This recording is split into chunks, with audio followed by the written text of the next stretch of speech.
প্রতিনিয়তই আমরা প্রতিকূল পরিস্থিতিতে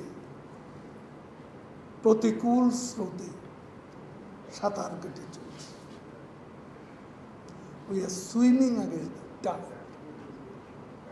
এটাও হচ্ছে রিয়ালিটি। এই অবস্থায় শেখ হাসিনার মতো প্রধানমন্ত্রী বাংলাদেশে আছেন বলে তিনি কনসামেট একজন ক্রাইসিস ম্যানেজার, সেটা প্যান্ডেমিকে প্রমাণ করেছেন।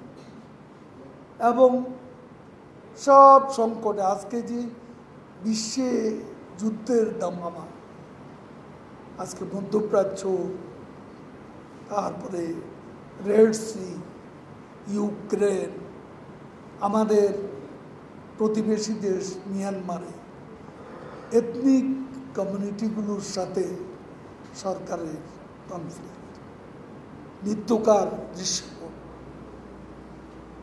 এই সময়ে সব কিছু সামাল দেওয়া, অর্থনীতি কিছুটা ঝুঁকির মুখে পড়েছে, তারপরও প্রধানমন্ত্রী সামাল দিয়ে যাচ্ছে।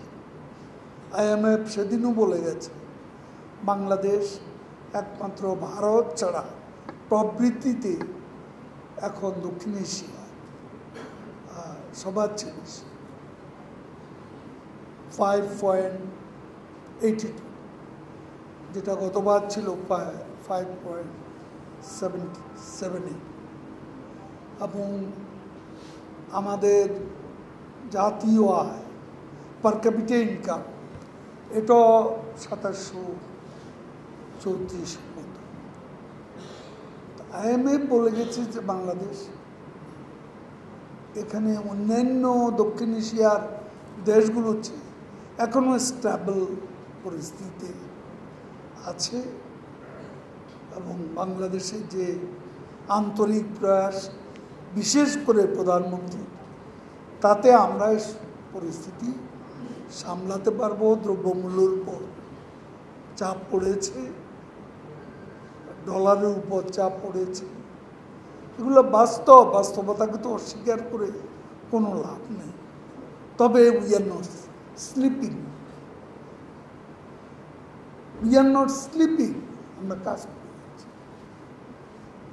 আমাদের সমাধানের জন্য আমাদের আন্তরিক প্রয়াসের, সদিচ্ছা, সিরিয়াসনেসের কোনো অভাব